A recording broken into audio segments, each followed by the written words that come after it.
सुप्रभात बच्चों, Pioneer convent school की कक्षा में आप सबका स्वागत है। जैसे कि हमने शुरू किया था कविता 1 के सूरदास के पद और हम उसका एक पद कर चुके थे, जिसमें आप लोगों ने क्या पढ़ा था कि मथुरा में श्री कृष्ण की तरफ से उद्धव गोकुल में गोपियों के लिए एक संदेश लेकर आए थे। वो संदेश क्या था? वो संदेश था योग का संदेश, क्योंकि गोपियाँ श्री कृष्ण की सगुण भक्ति कर रही थी और जब श्री कृष्ण को ये बात पता चली तो उन्हें बहुत दुख हुआ। अब वे चाहते थे कि गोपियाँ श्री कृष्ण की निर्गुण भक्ति करें, इसीलिए उद्धव के हाथों उन्होंने योग का संदेश भेजा और ये संदेश भेजा कि वो श्री कृष्ण का इंतज़ार ना करें।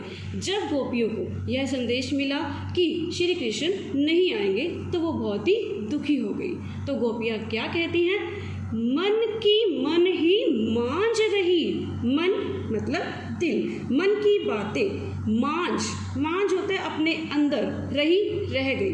क्या मतलब कि गोपियों की जो प्यार की भावनाएं थी, जो वो श्री कृष्ण का इंतज़ार कर रही थी, जो श्री कृष्ण को आने के बाद वो बताना चाहती थी, अब जब उन्हें ये संदेश मिला कि श्री कृष्ण नहीं आएंगे तो गोपियाँ क्या कहती हैं?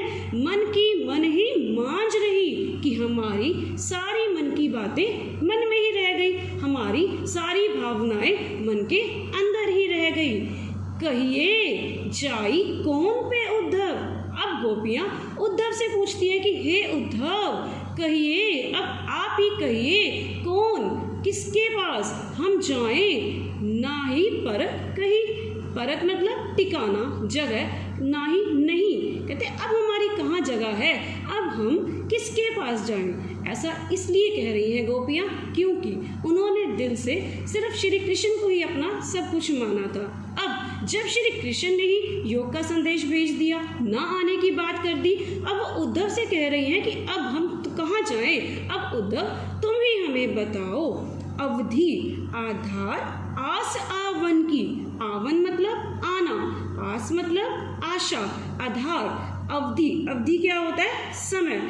गोपियाँ ये जो समय था वो श्री कृष्ण के इंतज़ार में बिता रही थी कि आज श्री कृष्ण आ जाएंगे, कल आ जाएंगे। जब वो आ जाएंगे तो वो अपनी सारी बातें श्री कृष्ण को बताएंगी, अपनी सारी उलझने, अपने सारे दिल की हालत को उनके आगे बयान करेंगी। लेकिन अब उन्हें पता चला कि वो नहीं आएंगे।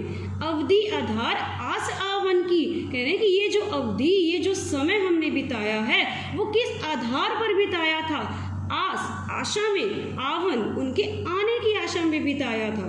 तन मन बिथा सही, बिथा होता है जुदाई, सही सहन करना, तन शरीर से, मन से। तो गोपियाँ क्या कहती है कि हे उद्धव, उनके आने की उम्मीद में हम इतने समय से तन से, मन से दुख बर्दाश्त कर रही थी कि आ जाएंगे। लेकिन अब उनके साथ क्या हुआ? इन जोग संदेश से सुनी गोपियाँ कहती है जो ये तुम संदेश हमारे लिए लाए हो वो सुन कर बिरहिनी क्या होता है? विरह होता है जुदाई, बिरहिनी यहाँ पर गोपियों के लिए प्रयोग हुआ है, क्योंकि जुदाई में कौन रह रही हैं? वो रह रही है गोपियाँ। तो बिरहिनी कह रहे हैं कि गोपियाँ अपने लिए कह रही हैं विरह जुदाई में। दही होता है सहन करना, जलना, आग में जैसे हम जलते हैं। तो कह रहे हैं कि अब ये योग संदेश सुन कर तो हम बिरहिनियाँ विरह में, जुदाई में दही और जलने लग गई। चाहती मतलब चाहना, होती थी गुहारी क्या होता है? पुकारना। जित ही ते मतलब जहाँ से। गोपियाँ कहती हैं जहाँ से, जिनको हम चाहती थी, गुहारी पुकारना चाहती थी।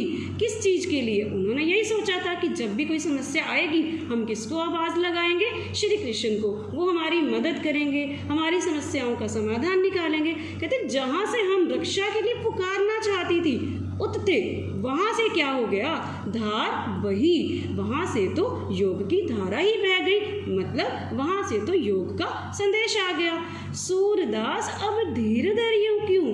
गोपियाँ कहती है कि अब हम, धीर क्या होता है? धैर्य, धैर्य ही क्यों? कहते क्या कारण है कि अब हम धैर्य धारण करें? क्योंकि बच्चों पहले गोपियों ने धैर्य धारण क्यों कर रखा था? क्योंकि उन्हें लगता था कि श्री कृष्ण आ आ जाएंगे, लेकिन अब कह रहे हैं कि अब वो नहीं आएंगे। तो अब हम धैर्य क्यों धारण करें, मर्यादा न रही, जबकि श्री कृष्ण की ही कोई मर्यादा नहीं रही। मतलब जब श्री कृष्ण ने ही सारे बंधन तोड़ दिए, सारी मर्यादाएं तोड़ दी, अपनी कही हुई बात का पालन नहीं किया, तो अब उद्धव आप ही बताइए हम धैर्य कैसे धारण करें। तो इस पद में गोपियों ने अपनी व्यथा को भली भांति बताया है कि हम श्री कृष्ण के ना आने से कितने दुखी हैं, इस योग के संदेश से कितने दुखी हैं, और जिन्हें वो अब तक सोच रही थी कि श्री कृष्ण ही हमारे सब कुछ हैं और उनके आने से उनकी सारी समस्याओं का हल हो जाएगा, अब उन्हें पता चल गया है कि वो आने वाले नहीं हैं। तो बच्चों अब आप पद 1 और 2 की अच्छे से शब्दों के अर्थ के साथ दोहराई करेंगे। कल की कक्षा में हम पद नंबर 3 पढ़ेंगे। धन्यवाद।